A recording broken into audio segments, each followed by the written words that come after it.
नमस्कार, आदाब, सत श्री अकाल। मैं एजाज अहमद आपका अपना यूट्यूब चैनल ऑप्ट एकेडमी पर स्वागत करता हूं। उम्मीद करता हूं आप बढ़िया होंगे और आपकी पढ़ाई घर पे बढ़िया चल रही होगी। आइए बात करते हैं, आज हम SSC CGL pre 2020 third math shift 2 के क्वेश्चन करने जा रहे हैं। इससे पहले हमने थर्ड मैथ शिफ्ट 1 के भी क्वेश्चन कर चुके हैं। यदि वो वीडियो आपने नहीं देखा है तो डिस्क्रिप्शन में लिंक दे रखा है, आप वहाँ से जाकर देख सकते हैं। आइए बात करते हैं यहाँ पर क्वेश्चन नंबर फर्स्ट की। इससे पहले इस वीडियो में क्या खास होने वाला है इसके बारे में हम आपको बता दें। पहली बात है कि इसमें आपको पता है कि एसएससी सीजीएल में 1 से 25 तक ही क्वेश्चन आते हैं, यानी कि मैथ के 25 क्वेश्चन होते हैं, जिसमें हम सिर्फ 12 क्वेश्चन ही आज करेंगे। क्यों करेंगे? दूसरा रीज़न यही है कि इसमें हम क्या करेंगे कि कंसेप्ट को साथ में लेते हुए चलेंगे, ये कंसेप्ट को भी साथ में लेकर चलेंगे। तीसरा कि हम इसको मल्टीपल अप्रोच से करने की कोशिश करेंगे, 1, 2 या 3 मेथड, जितनी पॉसिबिलिटी है उतनी मेथड से करने की कोशिश करेंगे। रीज़न क्या है कि जैसे आपको पता है कि कंपटीशन ज़्यादा बढ़ती जा रही है, तो आपको अप्रोच सही पता होनी चाहिए। और चौथा जो कि थोड़ा आपको ऑड लगेगा, बट ये ज़रूरी है उन लोगों के लिए, क्योंकि आपको पता है कि जब भी आप एसएससी सीजीएल या फिर किसी अदर कॉम्पिटिटिव एग्ज़ाम का एग्ज़ाम देते हैं तो आपको पता है कि 140 नंबर जो लाते हैं वो 140 से जो अधिक नंबर लाते हैं वो 30% लोग होते हैं, और जो लोग 90 से 120 के बीच में अटके होते हैं इनकी संख्या होती है 60% के अप्रॉक्स। तो सबसे ज़्यादा लोग को यही प्रॉब्लम होती है कि ये लोग अपनी अप्रोच नहीं पकड़ पाते। और तीसरी बात है, वो लोग कहाँ कहाँ गलती करते हैं उस पर भी बातें करेंगे। थोड़ा सा और लगेगा कि ये चीज़ें क्यों बताई जा रही है, बट वहाँ से आपको ज़्यादा क्लियर है। तो आइए क्वेश्चन नंबर फर्स्ट देखते हैं। क्वेश्चन नंबर फर्स्ट कह रखा है कि ए किसी निश्चित कार्य को 40 दिनों में पूरा कर सकता है, बी ए से 25% अधिक कुशल है और सी बी से 28% अधिक कुशल है। इसको हम पहले वो चीज़ें बताते हैं जहाँ पर स्टूडेंट मैक्सिमम गलती करते उसकी बात करते हैं। पहले कह रहा है कि ए किसी कार्य को 40 दिन में कर देगा, तो आप कर सकते हो कि ए 40 दिनों में कर रहा है। अब कह रहा है कि ए से 25% अधिक है बी, तो ए का 25% की वैल्यू आपको पता ही है कि 1/4 होता है, और 1/4 करेंगे तब 4, यानी 1/25% की वैल्यू क्या होती है 1/4, और 1/4 जैसे ही करेंगे तो 10, यानी ये अधिक है, यानी बी की वैल्यू क्या हो जाएगी 50। और कह रहा है बी से 28% अधिक कौन है सी, तो सी को हम जैसे ही करेंगे 28% तो ये हो जाएगा 64। आप कैलकुलेट कर सकते हैं, कर भी 50 का 128% निकालेंगे क्योंकि अधिक की बात कर रहा है, और जैसे ही करेंगे ये 2 बार हो जाएगा और ये करेंगे 64 हो जाएगा।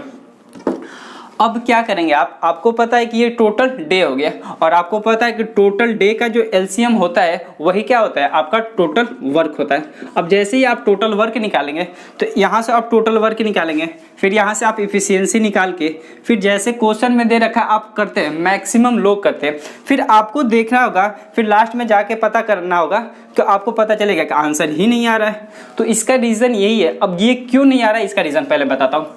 ये आपका डे दे रखा है, ध्यान से सुनिएगा, ये डे दे रखा है, और जैसे ही आप 25% इसमें इफिशियंसी यानी कुशल के बारे में बात करते हैं, वो 50 दिन नहीं होता, वो इफिशियंसी के बारे में बात हो रही है। और लड़के क्या करते हैं कि इस इफिशियंसी का और इस डे से कंपेयर करते हैं, इसलिए गलत हो जाता है। सही मेथड क्या है ये बताता हूँ आपको। इसमें अप्रोच क्या है, यदि आपको एक डे के दिया हो और एक इफिशियंसी दे रखा हो तो एक फार्मूला होता है कि डे इंटू इफिशियंसी का जो मल्टीप्लाई होता है वही आपका होता है टोटल वर्क। एक एग्जांपल से आप समझ सकते हैं कि एक बंदे की इफिशियंसी 2 केले खाने की और वो 2 दिन खा रहा है, तो टोटल कितने खा रहा है तो आप कहोगे 4। तो यहाँ से आप एग्जांपल समझ सकते हैं। अब समझते हैं यहाँ पर, अब कह रहा है कि ए बी और सी के बारे में बात कर रहा है, तो आप आसानी से ए बी और सी लिख सकते हैं। अब कह रहा है कि ए से 25% अधिक कुशल है बी, तो 25% की वैल्यू आपको पता है कि 1/4, यानी कि कौन कुशल है तो बी कुशल है, तो ये 4 हो जाएगा और ये क्या हो जाएगा 5 हो जाएगा। और कह रहा है बी से 28% अधिक कुशल कौन सा है तो सी, तो 28% की वैल्यू क्या हो जाएगी तो 7/25, यानी कि 25 कौन रहेगा बी, और 7 अधिक करेंगे तो सी 32 हो जाएगा। और आपको पता है कि इसका मल्टीप्लाई करने के लिए आप मल्टीप्लाई करेंगे तो थोड़ा लंबा हो जाएगा, तो आप बीच वाले को क्या कर दो बराबर कर दो, 5 से मल्टीप्लाई कर, इधर भी 5 से मल्टीप्लाई कर दो। जैसे ही मल्टीप्लाई करोगे तो ए की इफिशियंसी आ जाएगी 20, बी की इफिशियंसी आ जाएगी 25 और सी की इफिशियंसी आ जाएगी 32। अब बात कर रहा है कि वे एक साथ 5 दिनों तक कार्य कर रहे हैं। अब 5 दिन से कार्य कराना है, यानी a प्लस बी प्लस सी से कार्य कराना है, तो आप कर लो 2 5 7 3 2 5, यानी 77 कार्य कर रहे हैं एक दिन में। और वैसे कितने कार्य इनसे कराना है, तो ये 5 कार्य कराना है। जैसे ही आप 5 कार्य कराओगे तो 5 7 35, 3 5 7 35, 3 38, यानी 385 कार्य वो कर लिए। बट प्रॉब्लम ये है कि हमें क्या टोटल वर्क पता है कि कितना हमें किया है, तो नहीं पता है। तो यहाँ से आप देख सकते हो डे इंटू इफिशियंसी बराबर क्या होता है, टोटल वर्क। और मैं यहाँ पे एक कंडीशन कह रहा हूँ कि इफिशियंसी जिसका होगा उसी का डे होगा, यानी a प्लस बी प्लस सी की इफिशियंसी लेना है तो आपको डे भी a प्लस बी प्लस सी की ही लेना है। बट प्रॉब्लम क्या है कि इसमें जो डे की बात कर रहा है सिर्फ वो a के बारे में बात कर रहा है, और सिर्फ जब a के बारे में बात कर रहा है तो इफिशियंसी भी किसकी लेंगे, सिर्फ a की। तो इफिशियंसी a की कितनी है, 20। तो इफिशियंसी a की कितनी यहाँ से ले सकते हैं, इफिशियंसी कितनी है 20, और डे कितना है तो 40। और जैसे ही 40 और 20 का मल्टीप्लाई करेंगे तो ये 800, यानी टोटल वर्क कितना है 800। और 800 में स्टार्टिंग में 5 दिन कार्य करके 385 कार्य आपने कर लिया, तो कार्य कितना बचा, तो आप कहोगे 415 कार्य बचा। अब कह रहा है कि अब इसे सिर्फ किससे कराना है, बी से कराना है, और बी की एफिशिएंसी क्या है तो 25। तो 25 से आप क्या करोगे, डिवाइड कर लोगे। तो 25 से डिवाइड करोगे तो 25 चौके 100, अच्छा चौके 16, यानी 16 15 25 ये आ जाएगा। बट ये डिविजिबल है तो आप यहाँ से और भी कर सकते हो, 16 सही 3/5, और यही आपका क्या हो जाएगा 16 सही 3/5 डे, जो कि ऑप्शन नंबर 3 दे रखा है। ये चीज़ें थोड़ा मैंने डिटेल बताया है, आप जैसे आपको समझ में नहीं आ रहा है, ये बिगनर्स के लिए भी रहा है। यदि आप बिगनर्स भी जो बंदा इसको देखेगा तो वो जरूर से समझ जाएगा। यदि ये वीडियो लाइक अच्छी लग रही है तो लाइक करें, और हमारे चैनल ऑप्ट एकेडमी को जरूर सब्सक्राइब करें। आइए क्वेश्चन नंबर 2 देखते हैं। क्वेश्चन नंबर 2 अलजेब्रा का क्वेश्चन है, और इसको आप इम्पोर्टेंट में मार्क कर सकते हैं, इम्पोर्टेंट मार्क कर लो या ट्रेंडिंग मार्क कर लो। ये काफ़ी पैटर्न पूछा गया क्वेश्चन है सीजल प्री 2020, जो कि 19 का था, 20 में हुआ है। तो इसका एक फार्मूला है, इसमें कुछ करना नहीं है, बस आपको फार्मूला लर्न कर लेना है। आपको पता है कि जब भी x⁴ plus x² into y² plus y⁴ जब भी दे रखा होगा तो आपको 2 फार्मूला इसमें एक बनता है, x² plus xy plus y² into x² minus xy plus y²। ये चीज़ें आपको, ये फार्मूला है, आप इसको क्या कर लो, लर्न कर लो। बस ये लर्न कर लिए तो फिलहाल में ये CHSL 2019 का जो कोविड-19 के कारण पोस्टपोन हुआ है उसके लिए काफ़ी इंपॉर्टेंट है। तो आइए इसको सॉल्व करते हैं। इसकी वैल्यू आपको क्या दे रखा है, 21 दे रखा है। x² plus y² plus xy की भी वैल्यू कितनी दे रखा है, 7 दे रखा है। अब आप इसकी वैल्यू निकाल सकते हो, x² minus xy plus y²। जैसे ही निकालेंगे तो ये इधर आके 3 हो जाएगा। अब ध्यान देना, x² plus xy plus y² की वैल्यू भी दे रखा है, वो दे रखा है कितना, तो वो दे रखा है आपका 7। अब इसको क्या कर लो, सब्सट्रैक्ट कर लो। जैसे ही सब्सट्रैक्ट करोगे या फिर से ऐड कर लो तो ये हो जाएगा 10, ऐड कर रहे हो तुम, प्लस जैसे 10 करोगे ये हो जाएगा 2x², यहाँ से minus xy plus xy cut जाएगा और यहाँ से हो जाएगा 2y²। जैसे ही निकालोगे तो x² प्लस y² की वैल्यू कितनी आ जाएगी, तो आ जाएगी 5 आ जाएगी, क्योंकि आपने इसमें से 2 से कॉमन लेके यहाँ पर डिवाइड कर दिया। ये चीज़ें मैं क्यों कर रहा हूँ क्योंकि आपको 1/x² प्लस 1/y² निकालने के लिए आपको यहाँ पे x² और y² की वैल्यू अलग अलग फाइंड करने से अच्छा ये है कि आप इसको एलसीएम ले लो, x² प्लस y² और जैसे इन दोनों का नीचे डिवाइड मल्टीप्लाई हो जाएगा, x² इंटू y² करोगे ऊपर ये हो जाएगा x² प्लस y²। यानी इसकी वैल्यू हमको कौन सा फाइंड आउट करना है, इसका, जिसमें x² प्लस y² की वैल्यू हमको क्या निकल गया, 5 निकल के आ चुका है। तो जैसे 5 करोगे तो ये 2 ऑप्शन अभी बच रहे हैं, ये 2 ऑप्शन एलिमिनेट हो गए। अब नीचे वाले के बारे में बात कर लेते हैं। तो नीचे वाले बारे में बात करने के लिए आप इसमें दोनों को क्या कर लो, आप सब्सट्रैक्ट कर लो, ये चीज़ें आपको निकल गई है। अब दूसरा क्या करो, इसमें से सब्सट्रैक्ट कर लो, पहले में से दूसरा। जैसे ही सब्सट्रैक्ट करोगे तो ये ये का सिंबल क्या हो जाएगा, चेंज होगा, यानी माइनस हो जाएगा, ये भी माइनस हो जाएगा और ये भी माइनस हो जाएगा और ये भी माइनस हो जाएगा। 3 में से -7 जाएगा तो ये हो जाएगा -4, minus x² plus x² cut जाएगा, माइनस xy माइनस 2xy हो जाएगा और माइनस y² प्लस y² ये भी कट जाएगा और यहाँ से xy की वैल्यू कितनी आ जाएगी, तो माइनस से माइनस सिंप्लीफाई होगा और 2 से 2 टाइप जाएगा, तो xy की वैल्यू कितनी आ जाएगी 2। तो आप x square plus y square की वैल्यू कितनी आ रही है, तो 5/2 जो कि ऑप्शन नंबर 4 में सही है। आप इसको कुछ करना नहीं है, ये चीज़ें यदि आपको ये फार्मूला पता है तो इतना करना नहीं है। ये 21 हो गया और यहाँ से 7 हो गया, तो हमको पता है कि ये वाली वैल्यू कितनी आ जाएगी, 3 आ जाएगी। फिर दोनों के एक बार सब्सट्रैक्ट कर लो, एक बार ऐड कर लो, तुरंत आ जाएगा। आइए क्वेश्चन नंबर 3 देखते हैं। क्वेश्चन नंबर 3 कह रखा है कि ये एक अलजेब्रा का क्वेश्चन है, जिसको देखकर कुछ लोग थोड़ा सा कंफ्यूज हो जाते हैं। तो इसमें हम 2 मेथड से करने की कोशिश करेंगे। इसमें ऑप्शन नंबर 5 भी दे रखा है, इसके बारे में क्यों दे रखा है, मतलब ये मैंने अपने से बनाया, क्यों दिया है इसके बारे में हम कुछ देर बाद बात करते हैं। मैंने कहा इसको 2 मेथड से कर सकते हैं। पहला मेथड जो कि बेसिक मेथड होगा, इसके बारे में हम पहले बात करेंगे, और दूसरा मेथड जो हम करेंगे वो ट्रिक, यानी कि जो टाइम कम बचा सकते हैं हम एग्जाम में, उसको करेंगे। पहला बेसिक मेथड है जिसको हम फार्मूले मेथड से कर सकते हैं। यहाँ पे दिख रहा है कि आपका क्यूब है, यहाँ पे भी क्यूब दिख रहा है, यहाँ पे भी क्यूब दिख रहा है, तो आपको यहाँ से तो कंफर्म हो ही गया होगा कि ए क्यूब, बी क्यूब और सी क्यूब के बारे में बात कर रहा है। बस प्रॉब्लम ये हो रहा है कि 8 को मैं क्यूब बना दूँ किसी का तो हो जाएगा, और सही बात है कि 2 का क्यूब भी क्या होता है, हमारा 8 होता है। तो एक चीज़ देखना, यहाँ पे a cube plus b cube plus c cube का फार्मूला होता है। यदि मैंने माइनस को मैं अंदर कर दूँ, यानी मैं -2a का होल क्यूब कर दूँ, तो ये हो जाएगा -8 का ए क्यूब, और मैं प्लस बाहर का सिंबल दे दूँ, तो यहाँ से हो जाएगा। और आपको एक चीज़ फार्मूला पता होगा, ये काफ़ी रिपीटेड क्वेश्चन है, तो आप इसको अच्छे से देख ले।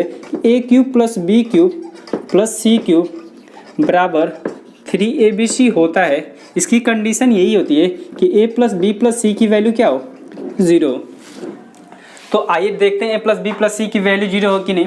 आप रख ले, यहाँ पे a की वैल्यू क्या है, a और यहाँ पर -2 है। आइए मैं इसको सॉल्व कर देता हूँ पूरा। a की वैल्यू दे रखा है a plus b minus c, b की वैल्यू दे रखा है a minus b plus c, और c की वैल्यू मेरा क्या है, -2 है। तो आप यहाँ से -2a रख सकते हैं। जैसे रखेंगे a और -2 है, तो ये प्लस a ये कट जाएगा, ये प्लस b माइनस बी भी कैसे कट जाएगा, और माइनस सी और प्लस सी भी कट जाएगा, यानी इसकी वैल्यू कितनी आ रही है, 0। तो हम कह सकते हैं कि यदि इसकी वैल्यू 0 आ रही है तो a cube plus b cube plus c cube की वैल्यू कितनी आनी चाहिए, 3abc। और हमको दिया है a cube plus b cube plus c cube, तो हमको वैल्यू किसकी निकालनी है, बस 3abc की। अब 3 तो 3 दे रखा है, a की वैल्यू कितना दे रखा है, तो दे रखा है a plus b minus c, b की वैल्यू दे रखा है a minus b plus c, और c की वैल्यू कितनी दे रखी है, -2 है। अब जैसे मल्टीप्लाई करेंगे तो 3 2 6, ये हो जाएगा -6 है। तो आप देखेंगे कि माइनस तो नहीं है ना, पहले ये देख लीजिए, चूंकि माइनस नहीं है तो कोई नहीं। 6a दे रखा है, जैसे ही 6a दे रखा है तो 6a फर्स्ट सेकेंड वाले में और ये चौथे वाले में दे सके, यानी पहला और ये तीसरा ऑप्शन एलिमिनेट हो गया। अब बात करते हैं यहाँ पे क्या दे रखा है, ये तो हट गया, यानी माइनस का मल्टीप्लाई करना है। और मैक्सिमम लोग, मैं बता रहा हूँ ये चीज़ें मैंने क्यों लिखा, हो सकता है कि आप ये गलती नहीं करते हो, बट मैक्सिमम लोग करते हैं। और इस माइनस का मल्टीप्लाई इस दोनों में कर देंगे। जैसे ही माइनस का मल्टीप्लाई दोनों में करेंगे तो ये हो जाएगा आपका, जैसे ये -6 से हो गया, अगला स्टेप ये हो जाएगा a प्लस बी माइनस सी, ये हो जाएगा a minus b plus c. अब ये लोग क्या करेंगे, इसका भी माइनस करेंगे, तो ये होगा जब -a minus b plus c, -a plus b minus c. और जैसे ही देखोगे तो ये वाला ऑप्शन दे रखा है। हो सकता है कि एग्जामिनर अगले कभी एग्जाम कराए तो ऐसा कर दे, और लोगों क्या करते हैं कि इस माइनस का मल्टीप्लाई दोनों में करते हैं, क्योंकि ये गलत है। माइनस का मल्टीप्लाई सिर्फ आप किसी एक ही ब्रैकेट में कर सकते हो, तो आप एक ब्रैकेट में कर लो, तो एक ब्रैकेट में करोगे तो ये हो जाएगा -a plus b minus a, ये हो जाएगा, ऐसे कर लो, ये हो जाएगा 6a, इसमें कर लो -a plus b, sorry -a minus b plus c, और ये सेम रह जाएगा a minus b plus c. अब देखेंगे a minus b plus c किस में है, तो ये a minus b plus c इसमें भी, a minus b a plus b c इसमें भी, बट इसमें 3a नहीं है, तो a minus b plus c, a plus b minus c, a plus b minus c, 6a a minus b plus c, c minus a, यानी option number 4 सही है। आप इसको मिला सकते हैं, सी माइनस ए माइनस बी, सी माइनस ए माइनस बी, ये ऐसे तरीका है। तो आपको जो दूसरा मेथड के बारे में मैं बात करता हूँ, दूसरा मेथड दिख रहा है कि ये पूरा एक इक्वेशन है। तो यदि एक इक्वेशन है तो आपको ये पता होगा कि एक इक्वेशन, यदि एक इक्वेशन है तो हम उसके बाद जितने वेरिएबल है उसको हम 0 मान सकते हैं। यानी कि कंसेप्ट ये है कि 2 इक्वेशन है तो 2 वेरिएबल होना चाहिए, 3 इक्वेशन है तो 3 वेरिएबल होना चाहिए। और यहाँ पे इक्वेशन कितना है, 1 है, तो और वेरिएबल कितना है, 3, मतलब इक्वेशन 1 है और वेरिएबल कितना है, तो 3। तो हम 2 वेरिएबल को क्या करेंगे, 0 रख देंगे। तो रख के देखते हैं, बी और सी को 0 रखते हैं, ए को इसलिए 0 नहीं रखेंगे क्योंकि इसमें नीचे में सब में ए दे रखा है। तो जैसे रखेंगे तो ये हो जाएगा 0, ये हो जाएगा 0 और ये 0 नहीं हो जाएगा, तो ये हो जाएगा ए क्यूब, ये हो जाएगा प्लस ए क्यूब और ये हो जाएगा माइनस 6 ए क्यूब। ए क्यूब माइनस 6 ए क्यूब, तो इसकी टोटल वैल्यू कितनी आ जाएगी, सॉरी 8 है, तो ये हो जाएगा माइनस का 6 ए क्यूब। अब ऑप्शन में देख सकते हैं, डायरेक्ट इसी में रखते हैं जिसमें पता है आपको। तो ये दे रखा है 6 है, ये 0, ये भी 0, ये 0, ये 0, तो 6a इंटू ए अब माइनस ए, तो ये हो जाएगा 6 माइनस 6 ए का क्यूब। आप अदर ऑप्शन भी लगा के देख सकते हैं जो कि आपको सुटेबल नहीं होगा। देख सकते हैं यहाँ पर भी जैसे करेंगे ए और ये ए, यानी ये 6 ए क्यूब हो जा रहा है और हमको क्या चाहिए, माइनस 6 का ए क्यूब, और जो कि ऑप्शन नंबर 4 में सही है। और ये बेस्ट मेथड है आप एग्जाम में टाइम बचाने के लिए। आइए क्वेश्चन नंबर 4 की तरफ बढ़ते हैं। क्वेश्चन नंबर 4 कह रखा है कि एक डीलर क्रय मूल्य से 40% ज़्यादा अंकित करता है, फिर उसको मार्केट प्राइस पर 2 छूट देता है, एक 20% की, एक 25% की, और उसके साथ ही उसे 140 रुपये की हानि होती है। तो उसकी कॉस्ट प्राइस कह रहा है पता करने के लिए। जैसे जैसे क्वेश्चन दे रखा है वैसे कर लेते हैं। बाय द हमने सीपी को क्या मान लिया, 100%। अब कह रहा है कि इस पर 40% क्या कर रहा है, इंक्रीज कर रहा है मार्केट प्राइस करने के लिए, तो ये हो जाएगा 140 रुपया, यानी 140%। अब 2 छूट दे रहा है। अब देखो इसमें 2 तरीका हो सकता है। एक तरीका ये हो सकता है कि आप इसके छूट निकालो 20%, यानी कि 14 दूनी का 28 निकाल लो, तो ये 112 आएगा। फिर 112 का 25% निकाल लो, और 112 का 25% तो यानी आप बेचोगे कितने का, 3/4 का। जैसे करोगे 4 दूनी के 8, 4 दूनी के 8 और 4 8 32 गुणे 3, 25 थे, यानी ये हो जाएगा 84, ये हो जाएगा 84। मतलब तुम्हारे पास सीपी तुमने कितने का लिया है, 100 है तुम्हारा, और तुम सेल कितने के कर रहे हो, 84 का, तो तुम्हें लॉस कितने का हो रहा है, तो तुम कहोगे 16 का। बट ये कह रहा है कि हमारे अकॉर्डिंग है, यानी 16% के अकॉर्डिंग है, तो एक की वैल्यू हो जाएगी 140/16। और आपको क्या पूछ रहा है, कास्ट प्राइस, यानी कि 100, 4 से मल्टीप्लाई करोगे, 4 के 16, ये हो जाएगा 25। जैसे करोगे ये, तो ये हो जाएगा 4, ये हो जाएगा 2 से, ये हो जाएगा 4 दहम 40, ये हो जाएगा 35 गुणे 25। अक्सर इसमें आप क्या करो ना कि पहले यूनिट डिजिट का मल्टीप्लाई करो, 5 का 5 से मल्टीप्लाई करोगे तो 5 ही आएगा। तो सबसे पहले इसमें चेक कर लो किसमें 5 है, तो ये ऑप्शन नंबर 3 में है। ये चीज़ें थोड़ा सा आप कैलकुलेशन बचा सकते हो यदि थोड़ा सा आप अपना दिमाग लगाते हो। तो ये चीज़ें कभी कभी होता है कि मतलब 30% तो ऐसा केस जरूर दिया रहता है कि यूनिट डिजिट आपको चेंज किया रहेगा। यदि कैलकुलेटिव हो तो कोशिश करना है कि आप एक बार यूनिट डिजिट से चेक कर लो, वरना आप ऐसे भी कर सकते हो, वैसे भी आपका 875 आएगा। एक तो ये तरीका होगा, कुछ नहीं बस मैं तरीका बता रहा हूँ। 100 ये है, फिर 140 हो गया। अब ये 140 पे ही तो 2 छूट दे रहा है, तो बस 140 पे 2 छूट ले लो। अब कह रहा है 20%, तो 20% की वैल्यू होती है 1/5, तो छूट दे रहा है 1 की, तो बेचेगा कितने का, तो आप कहोगे 4/5 की।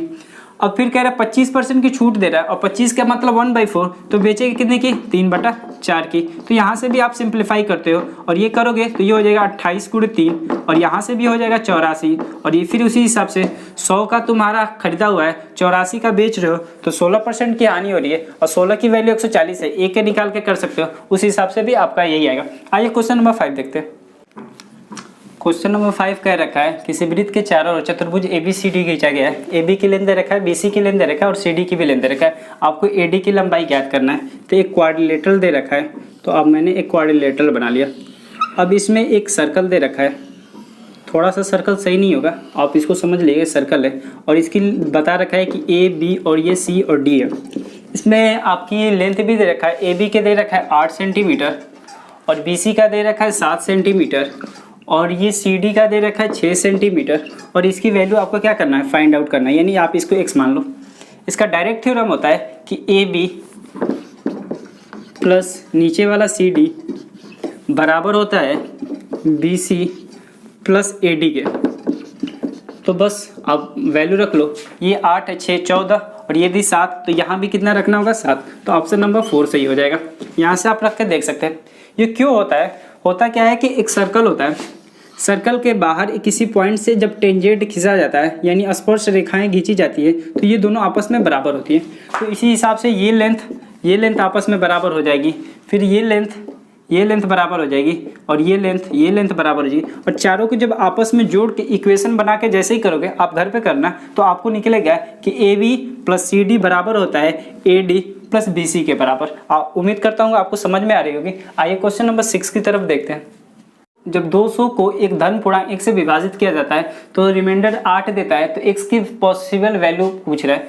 तो 200 है और आप इसको डिवाइड कर रहे हो किससे, x से, और कह रहा है कि रिमाइंडर कितना दे रहा है, तो 8, यानी कि 192 ऐसी संख्या है जो पूरी तरह से x से विभाजित हो जा रही है। अब बात कर रहे हैं कि 192 के कितने फैक्टर हैं, मतलब 192 को कितनी संख्या हैं जो पूरी तरह विभाजित हो सकती है। तो हम इसका प्राइम फैक्टर निकालेंगे। प्राइम फैक्टर निकालने के लिए हम ऐसे कर सकते हैं 96 गुणे 2, फिर ये कह सकते हैं 16 गुणे 6 गुणे 2, ये 2 की पावर 4, एक इसमें 2 की पावर 5 और एक इसमें है यानी 2 की पावर 6 और इसमें 3 की पावर 1। ऐसे करने के बाद जो नंबर दे रखा है प्राइम उसकी पावर में एक ऐड कर लो यानी 6 1 7 और इसमें एक और एक 2 और दोनों का मल्टीप्लाई कर दो, यानी कि 14 ऐसी नंबर हैं जो 192 को पूरी तरह से विभाजित कर देती है। बट प्रॉब्लम एक चीज़ ये है कि इसमें 14 तो दे नहीं रखा है। यदि 14 दे रखा होता तो मैक्सिमम टिक भी कर देते, बट आपको ध्यान देना है कि 14 ऐसी संख्या है जो 192 से पूरी तरह विभाजित तो है बट इसमें रिमाइंडर 8 भी दे रहा है।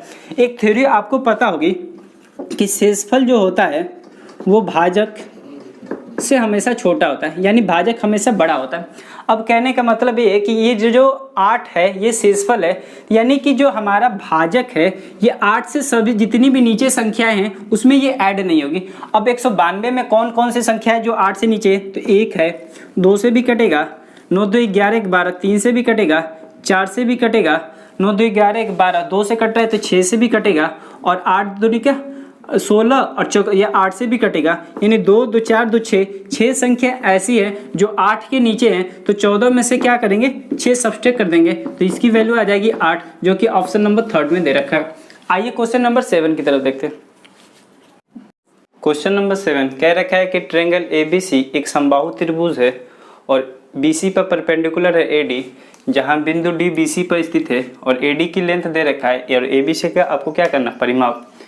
एक समबाहु त्रिभुज दे रखा है जिसकी तीनों भुजाएं क्या होती है आपस में बराबर होती हैं। अब ये कह रहा है कि ये ABC इसका नाम दे दिया है।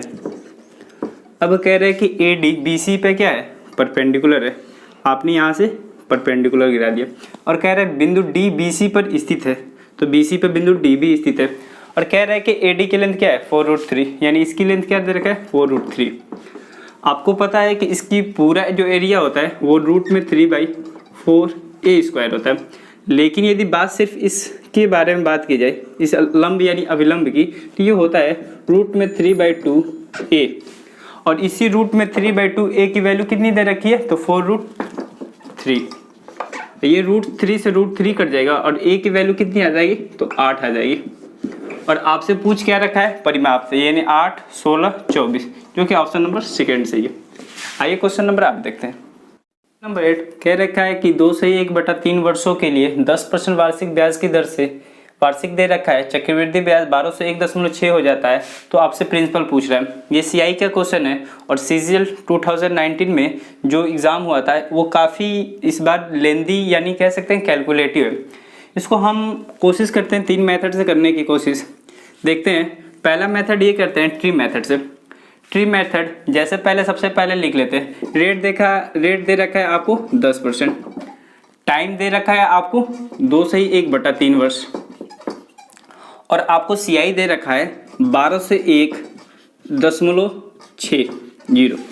आपको पता है कि इसमें रेट पकड़ लेना होता है। रेट की वैल्यू होती है 1/10, नीचे वाला होता है प्रिंसिपल और एक इस पे क्या होता है आपको मिलता है ब्याज। अब 3 साल के लिए तो आप 3 साल के ले सकते हो 1000। आप फिर ये ट्री मेथड आपको पता होगा, नहीं पता होगा तो आप देख सकते हैं यहाँ से।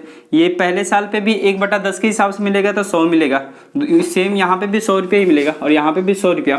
फिर जब सेकेंड साल आएंगे तो इस पर भी ब्याज मिलेगा 10 रुपया और जब थर्ड साल आएंगे तो पहले साल का भी ब्याज चक्रवृद्धि ब्याज देना होगा, दूसरे साल का भी देना होगा और ब्याज का ब्याज भी देना होगा। ये चीज़ें हो जाएंगी और आपको पता है कि ये पूरा क्या होता है, ये ऊपर वाला सिर्फ एस आई होता है। यदि सिर्फ इसके बारे में बात की जाए तो एस आई माइनस सी आई होता है, और यदि पूरे के बारे में बात की जाए तो ये सी आई होता है। अब कह रखा है कि ये, अब प्रॉब्लम ये है कि हमने निकाला है कितने सालों के लिए, 3 सालों के लिए, और क्वेश्चन में कह रखा है 2 साल के लिए। तो पहले हम 2 साल का कर रहे हैं, तो पहले 2 साल का हो जा रहा है हमारा 210 रुपया। बट अगला 1/3 के लिए ये 3 साल का है, तीसरे साल का, तीसरे साल का 121 है, और 121 का 1/3 निकाल लेंगे। 103 निकालें, 3 चौके 12, ये हो जाएगा 40.33। यानी कि टोटल 2 सही 1/3 वर्षों का हमारा चक्रवृद्धि ब्याज हो जाएगा 250.33। और हमारे अकॉर्डिंग ये है, क्वेश्चन के अकॉर्डिंग दे रखा है 12 से 1.60। अब यहाँ से थोड़ा सा रफली सोचना पड़ेगा, क्योंकि यदि आप पॉइंट से ज़्यादा करेंगे तो थोड़ा दिक्कत हो जाएगी। आप देखो 250 को 4 बार मल्टीप्लाई करोगे तो 1000 हो जाएगा, यानी 4 बार मल्टीप्लाई करोगे तो 1000 हो जाएगा। और इसमें अभी बचा है 200 के अप्रॉक्स, ये इधर 250 को इधर लाओगे तो ये हो जाएगा 200/250।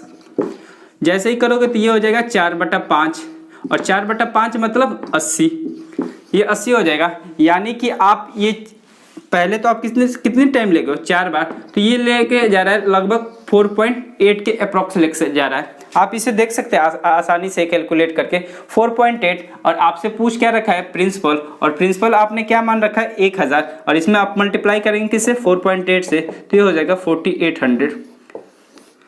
यहाँ से बस आपको थोड़ा सा रफली सोचना है, फिर आप आराम से कर जाओगे। फिर इसका दूसरा मेथड देखते हैं। दूसरा मेथड रेशियो मेथड से कहते हैं। चूंकि देख रखा है आपको 2 से 1/3 वर्षों के लिए, तो पहले साल 10% देना होगा, दूसरे साल भी आपको 10% ही देना होगा, बट जैसे ही तीसरे साल दोगे तो वो होगा 10/3% देना होगा। और आपको पता है कि 10% की वैल्यू क्या होती है 1/10, तो वहाँ से यह हो जाएगा प्रिंसिपल, और ये हो जाएगा आपका अमाउंट, यानी 10% की वैल्यू होती है 1/10। यदि 10 है और अगला प्रिंसिपल 10 आपका प्रिंसिपल है, 1 आप ब्याज दे रहे हो, तो अमाउंट हो जाएगा 11। सेम ऐसे भी हो जाएगा 10 और 11, इसको सिंप्लीफाई करोगे तो ये हो जाएगा 1/30, यानी 30 दे रहे थे, 30 है आपका प्रिंसिपल, और 1 दोगे 31, टोटल मल्टीप्लाई करोगे ये हो जाएगा 3000।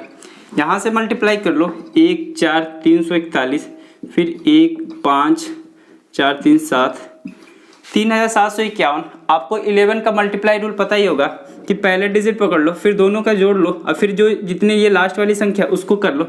अब दिख रहा है ये प्रिंसिपल है और ये अमाउंट है, तो इसके अंदर जो निकल के आएगा डिफरेंट, वो क्या होता है हमारा CI होता है, और उसके अकॉर्डिंग क्या आएगा, तो ये आएगा 751। ये 751 कितने के बराबर है, तो 12 से 1.6 के बराबर है, 12 से 1.6 के बराबर है। अब यहाँ से फिर आप वही करना पड़ेगा।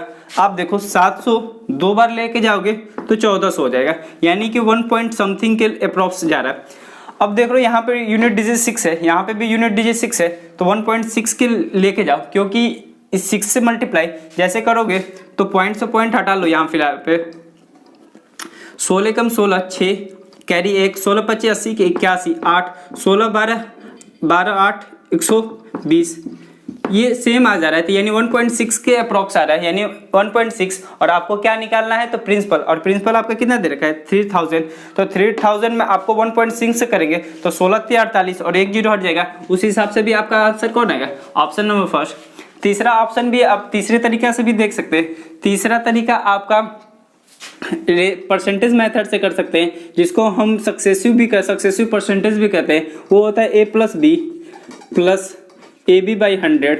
इसको आप खुद अपने घर पे करिएगा, पहले इन दोनों का निकाल लीजिएगा इसके मेथड से, फिर जो रिजल्ट आएगा फिर इसका निकाल लेंगे, और ये जो आएगा वो CI होगा, और यहाँ से CI से जितना कंपेयर करके फिर 12 से 1.6 के बराबर रख लेंगे। जो आपको सही लग रहा है उस मेथड से आप कर सकते हैं। आइए क्वेश्चन नंबर 9 की तरफ देखते हैं। क्वेश्चन नंबर 9 कह रखा है कि व्यंजक cos 85 + थीटा -x 5 - थीटा, फिर इसकी वैल्यू आपको फाइंड आउट करना है।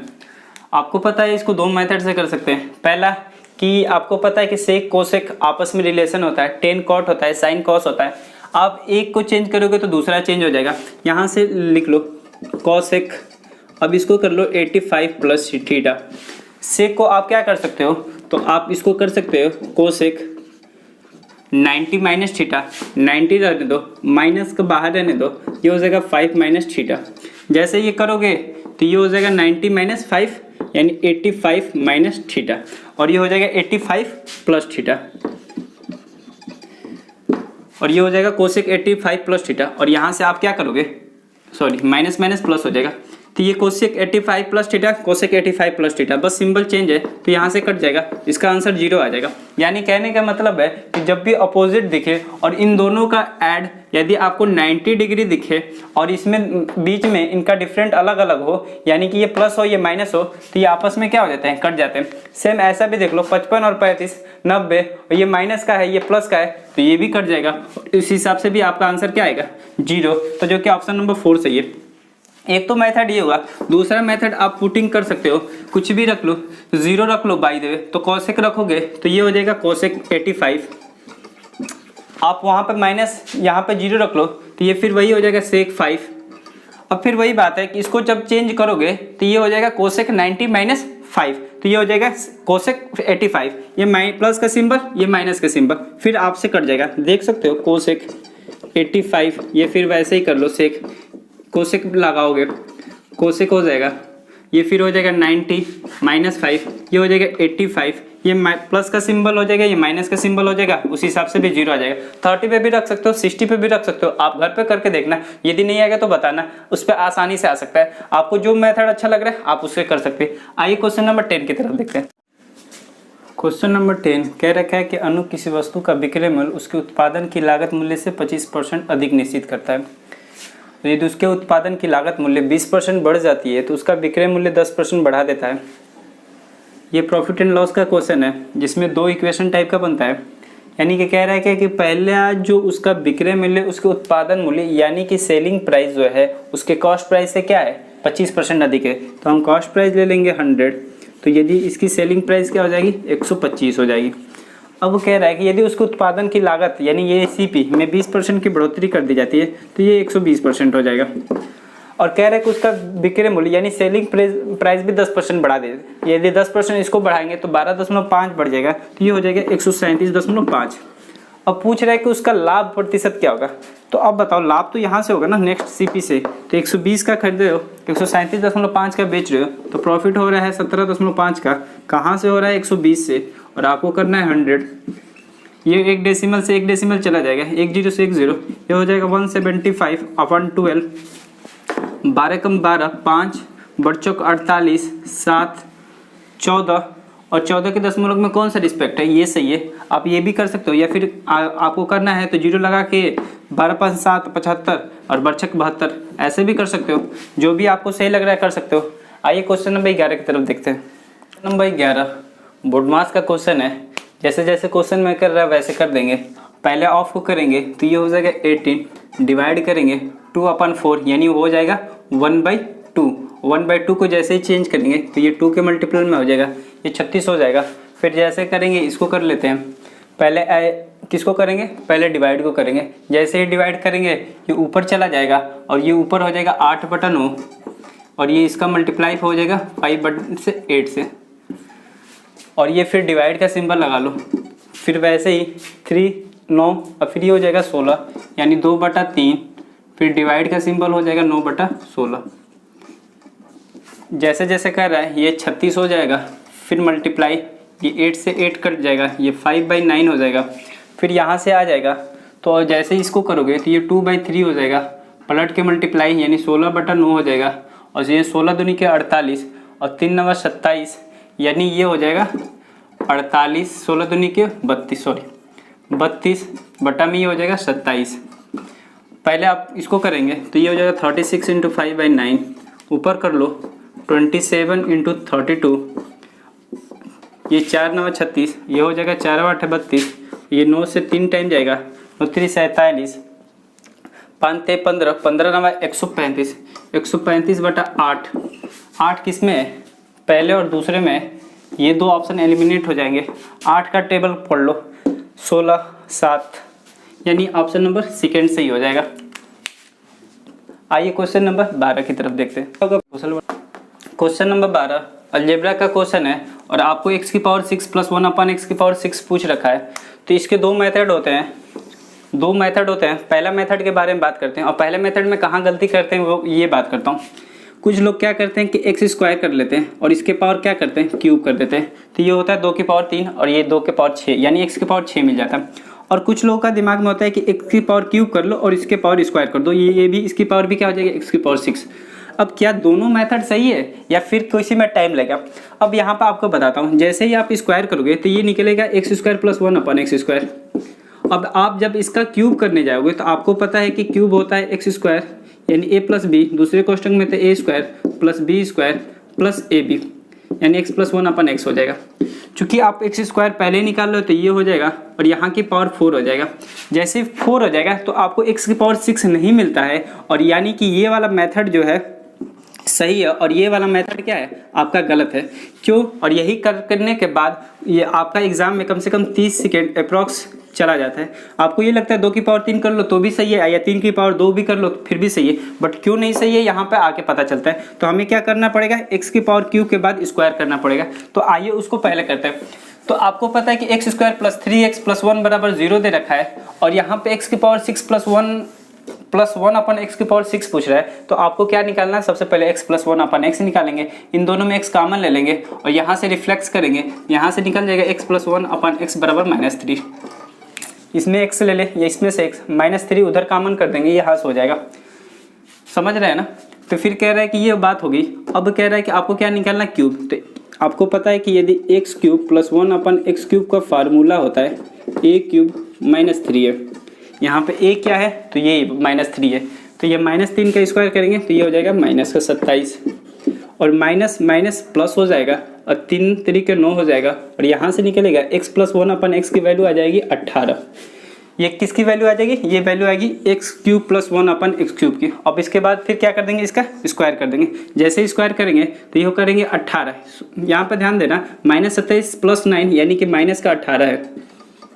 फिर आपको पता है कि यदि x प्लस 1 अपन x बराबर a है तो x स्क्वायर प्लस 1 अपन x स्क्वायर होता है a स्क्वायर -2। तो आपको क्या करेंगे, इसको स्क्वायर करेंगे तो -18 का स्क्वायर करेंगे तो माइनस माइनस प्लस यानी 324 हो जाएगा और -2 यानी कि 322 हो जाएगा। ये ऑप्शन नंबर सेकेंड सही है। अब दूसरा ऑप्शन बताता हूँ जो कि आपको एग्जाम में कितने कम समय में कर सकते हैं। देखिए ये बात तो समझ में आ रही है कि यदि आपको x की पावर 6 प्लस 1 अपन x की पावर 6 पूछ रहा है तो आपको क्यूब करना है और उसके बाद ही स्क्वायर करना है, ये जो तो पक्का है। और आपको जब लास्ट में स्क्वायर करना है तो उसमें ये भी फार्मूला आपको पता हो रहा होगा कि किसी का स्क्वायर करने में 2 घटाना है। तो आप ऐसे देख लो ऑप्शन में कि किसी का कोई स्क्वायर है तो आपको कहोगे 324 18 का स्क्वायर है, 322 किसी का स्क्वायर नहीं है, 327 भी किसी का स्क्वायर नहीं है, 318 भी किसी का स्क्वायर नहीं है। क्या मुझे स्क्वायर की जरूरत है? तो आप कहोगे नहीं, मुझे स्क्वायर में से 2 सब्सट्रैक्ट की जरूरत है। तो स्क्वायर 18 के स्क्वायर 324 होता है और 2 सब्सट्रैक्ट कर रहा हूँ तो 322। मतलब यदि विदाउट पेन चलाते हुए भी आप इस ऑप्शन को टिक कर सकते हैं। आज के लिए बस इतना ही।